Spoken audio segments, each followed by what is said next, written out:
For many years, I have poked fun at the various engineering decisions in the Five Nights at Freddy's universe, and none more so than the Springlock Suits. I've made my fun, I've called them names, I've threatened to drop them with an RKO. But recently, I've realized something. It's very easy to point out problems.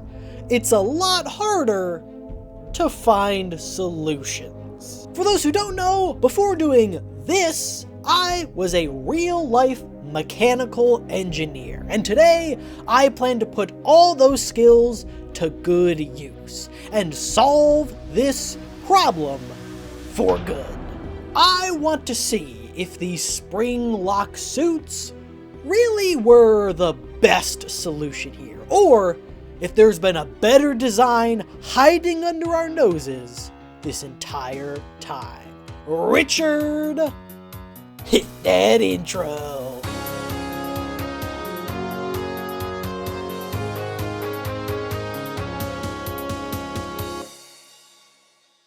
The first step in any engineering project is to define the problem statement. Basically, what are you trying to do? And now, I've talked about the Springlock Suits a million times on this channel before, so I'll try to keep this part brief.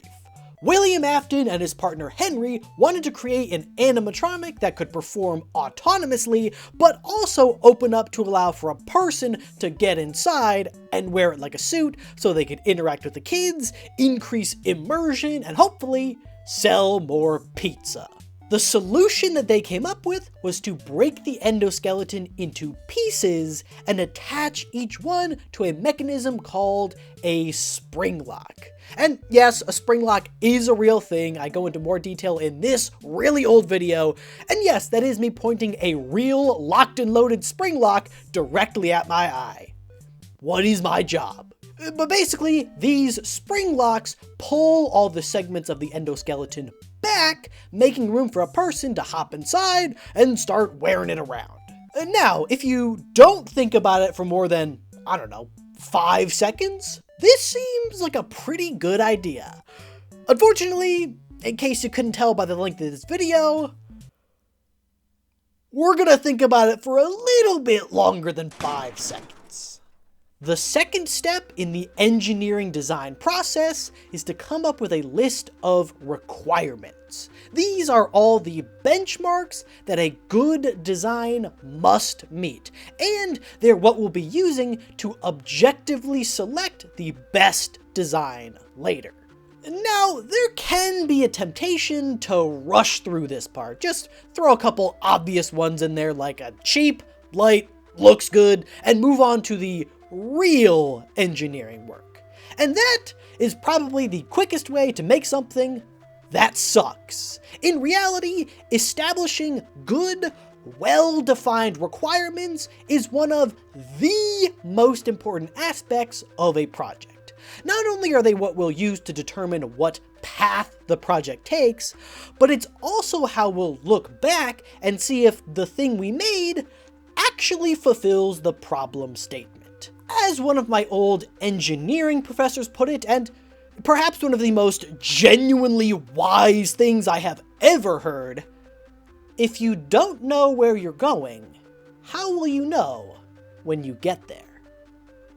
He dropped that line on Zoom. It was crazy. I was sitting there trying not to fall asleep, look up and freaking Gandalf's in the call. Depending on the complexity of the project, you could have several dozens of requirements that a whole team of engineers spent weeks or even months hammering out. Obviously, that's a lot of work for one guy to do in a single weekend, so I've stuck to 6 major ones, but I'll go into more detail on those later. Once you have your requirements, the next step is to come up with a bunch of ideas. These are often called conceptual designs. You don't want to get too caught up in the nitty-gritty details yet, since you're going to be throwing most of them out anyway. It's more about coming up with a bunch of possible starting points. Then you can create something called a decision matrix to evaluate each design based on all your requirements to figure out which one has the best chance of success. Regular viewers of the channel have seen me use a version of this process a ton of times before, and it's kind of crazy that this is the first time that I'm using it to do the thing that it's actually supposed to do. Today, I've come up with 3 possible designs to solve this problem. And by using the decision matrix process, we should be able to objectively determine which one William and Henry should have gone with.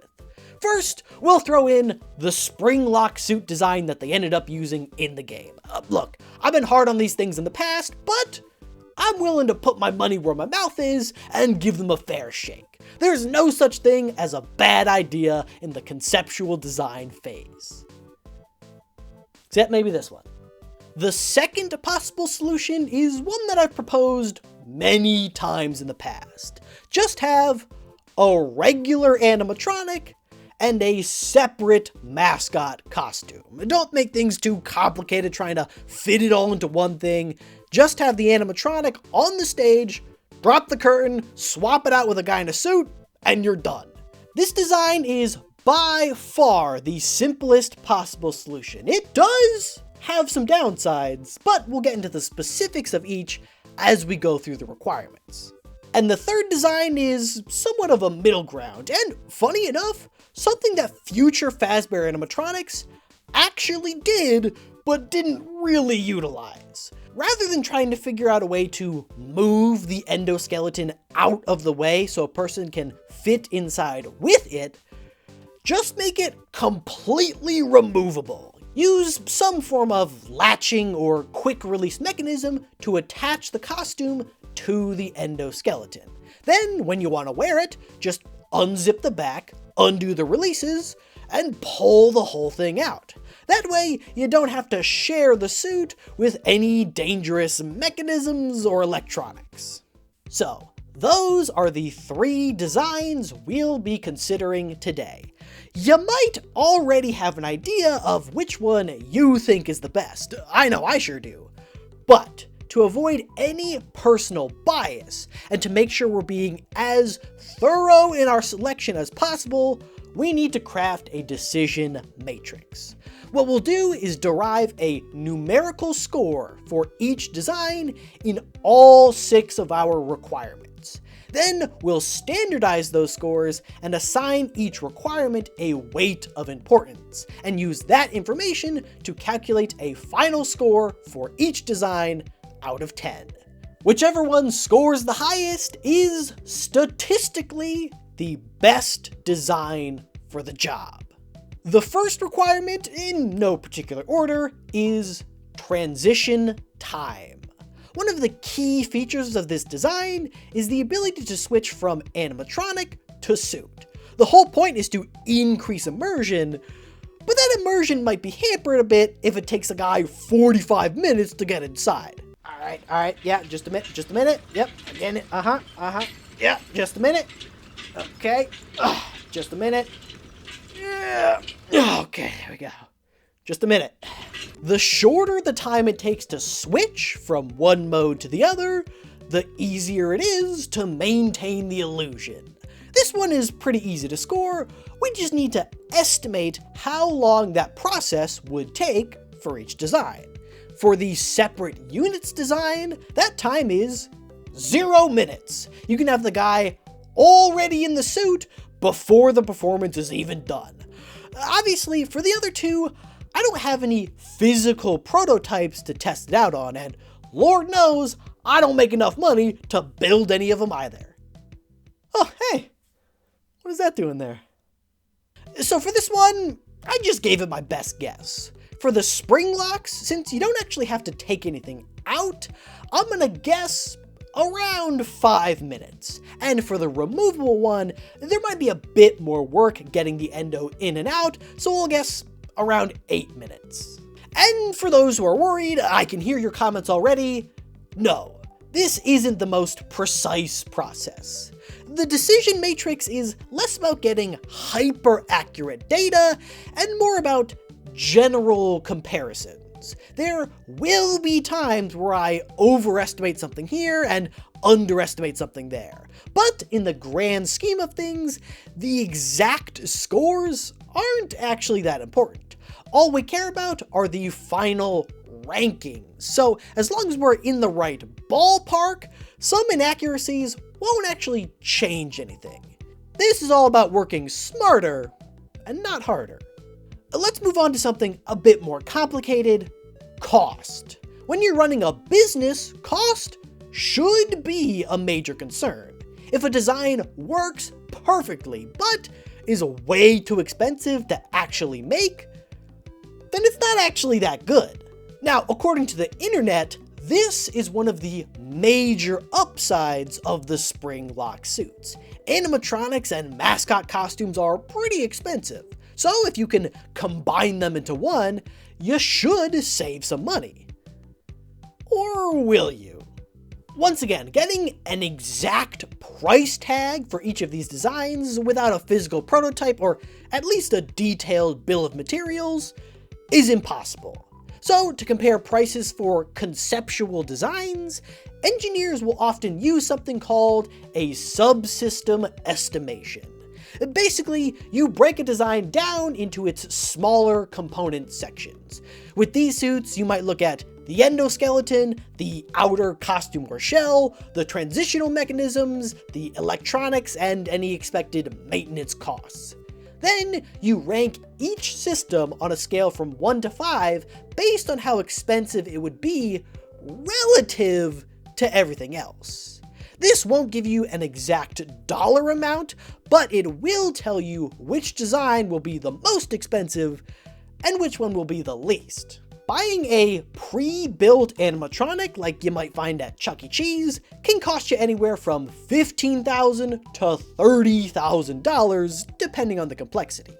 A high-end mascot costume can cost you anywhere from $2,000 to $10,000. Designing, fabricating, and testing your own robotics can cost you, on the low end, $50,000 or more. We can use these numbers to establish a baseline and determine the scale for our subsystem estimation. Using this method, I was able to find that, despite what a lot of people would have you think, the separate animatronic suit solution is probably going to end up being a smidge cheaper, and the Springlock suits are probably going to be the least cost-effective solution in the long run. Yes, you might save some money on the outer shell, but you're going to spend a lot more on the complex endoskeleton and the high maintenance costs involved in ensuring that the Springlocks don't turn you into a human kebab. So, for everyone saying that Fazbear only used the Springlock suits because they were a greedy corporation trying to cut some corners, actually, you know what? Companies wasting a ton of money while trying to save a little bit of money, that super tracks. Yeah, I can see that. The next requirement is reliability. You'll almost always see this one on real engineering projects, and it's basically a measure of how long your design will last before breaking. The easiest way to quantify this for a conceptual design is by equating it to the number of components. You'll often hear engineers say that the best part in a system is the one that doesn't exist. If you've got an assembly with 5,000 parts, that's 5,000 things that could potentially break. An assembly with only 3 things in it only has 3 things to worry about. Of course, there will be exceptions to every rule, but in general, the less complex a design is, the more reliable it will be. We can score this using a similar estimation process to cost, except we're looking at the relative number of components.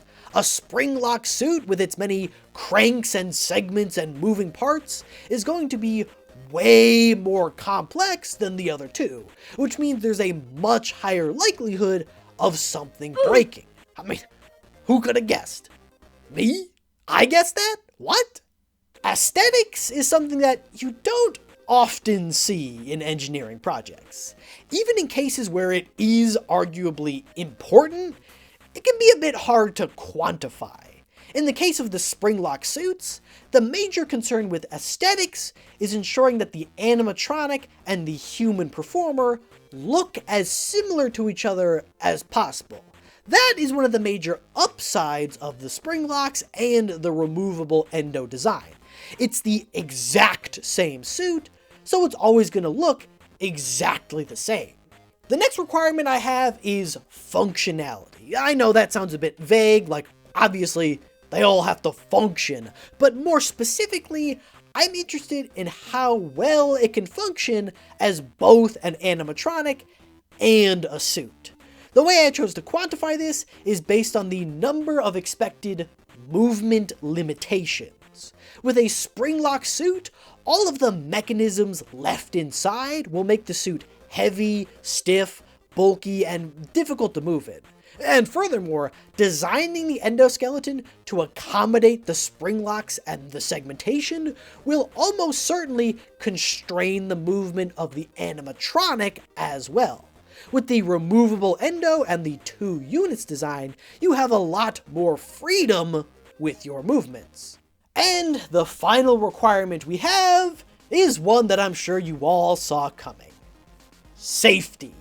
This is the biggest damnation of the Springlock Suits. The fact that they killed a whole bunch of people.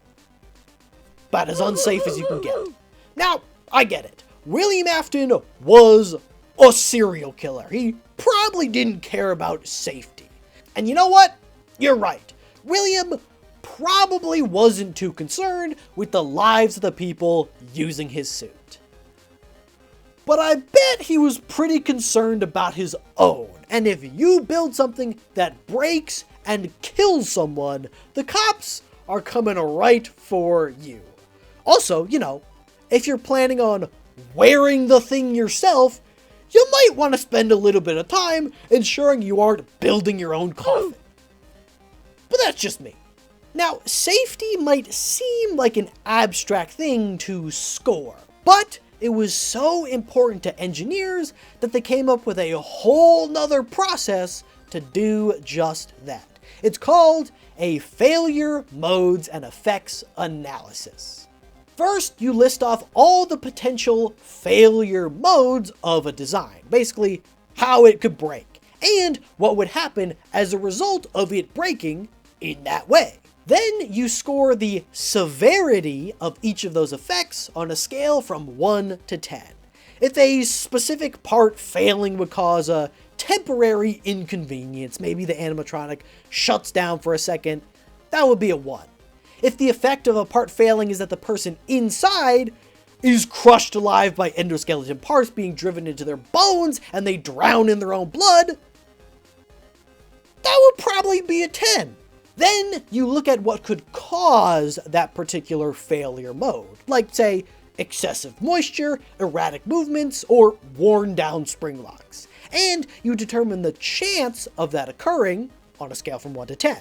And finally, you look at any ways that you might be able to detect and prevent that specific failure mode before it happens. And once again, give it a detection score from 1 to 10. Multiply the severity, occurrence, and detection scores together to get a risk priority number, or RPN if you're boring, or a danger score if you're fun. The higher the danger score, the more deadly that thing is, and if a design has a ton of really high danger scores, then you probably shouldn't go with it. Now, ironically enough, as dangerous as these springlocks are, a springlock failure wasn't the most deadly failure mode for these things. That honor goes to this: an obstruction of the hydraulics. Mostly because the springlocks only have a chance of failing. But if a kid sticks something in the animatronic's mouth, like say, I don't know, their head, it's gonna crush them like a grape every single time. In a surprise to literally no one, the Springlock Suits are significantly more dangerous than the other 2 designs, and the pre-built animatronic and separate suit wound up being the safest, mainly because it doesn't include a hydraulic press in the jaw strong enough to crack a human skull. That's just a choice that you didn't have to make. Now that we have all our data for each design, we need a way to turn it into one final score. First, we need to standardize everything so it's all on a scale from 1 to 10. That'll make our jobs a lot easier later when we start comparing things. To do this, you need to identify the best and worst allowable scenarios for each requirement. Basically, the upper and lower bounds that would still be okay in a final design. Then you can plug each score into one of these two formulas, depending on whether a higher or lower score would be better. Now all we have to do is find our weights of importance, which is just a measure of how important each requirement is. Usually you would determine this based on input from the project stakeholders. But in William's case, I think his weights looked a little something like this, so I decided to leave it up to someone a bit more reliable. All of you. I created a Google form asking you at home to rank each of these requirements based on importance, and used that to get these final weights. Unsurprisingly, because you all are good people who aren't crazy, safety was the most important. And I'm sure you'll be glad to know that in the real world, safety is pretty much always prioritized over everything else, because most engineers are good people, and the ones who aren't really don't want to get sued. After that was functionality, then reliability, then aesthetics, then cost, and finally transition time.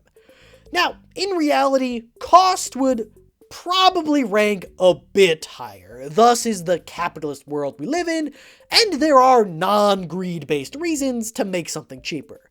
But I'm glad to see that you all have your heads in the right place. The final step from here is to multiply each standardized score by its associated weight and sum them all up for each design to get a final score out of 10 possible points. Whichever design has the highest score is the winner. And now, after all of that, is the moment you've all been waiting for. Were the FNAF lore loyalists right? Were the Springlock Suits actually the best idea for the job? Or have I once again statistically proved that these two are completely inept, incompetent, and just plain dumb? Well, with a final score of 4.4, not only are these Springlocks not the best design, they are the worst possible option by a country mile. It had literally 0 redeeming qualities. The 2 suits and the removable endo were actually pretty close, but in the end, the 2 separate units came out on top as the best design, and, in fact, ranked the highest in 5 out of the 6 possible requirements. It was cheaper, faster, more reliable, safer, and the most functional. They only fell behind slightly in arguably the least important and precise requirement, aesthetics. And I was gonna make a joke here about how that actually makes a lot of sense. It seems like the only thing William and Henry actually cared about. But taking a closer look at these things, I'm not so sure. You wanted these guys for your pizza restaurant? These things? Straight out of the kids' nightmares? Selling a pizza? Alright, and there you have it. Proof that sometimes the simplest solution is the best solution. Oh, and if you still aren't sold on the idea, consider this. This whole hypothetical engineering problem we've been talking about isn't as hypothetical as you may think. In a bizarre instance of life imitating art, the engineers that made the animatronics for the FNAF movie actually had to consider this exact same problem. They wanted to create an animatronic that people could wear and walk around in for specific scenes, but could also perform like an authentic animatronic. And you know what they did? They created 2 separate units, probably because it was cheaper, faster, safer, simpler, and honestly, pretty easy to get them looking close enough. Who could have guessed? Alright, it was me again. So, what's the lesson we can all learn today? Well, sometimes you gotta stop thinking about whether or not you could and start thinking if you should. And no, I don't mean that as some grand commentary on the hubris of humanity and the dangers of tinkering with forces you haven't taken the time to properly understand. I just mean that this was a bad idea. From the jump. Just all around pretty stupid. Just a few minutes. It's all it takes to not be an idiot. Really, honestly, not that complicated. And a massive thank you to all my supporters on Patreon, including Alakazam, Aspa102, Big Dog Tie 4 to Win, Captain Kirby, Sidian, Sherry and Mark, Stylish, The Boss Killer 94, Tricks of Crows, and did you know that the character limit on the Patreon name is very high? Well, it is high enough, in fact, that I could name myself M. Thanks, M.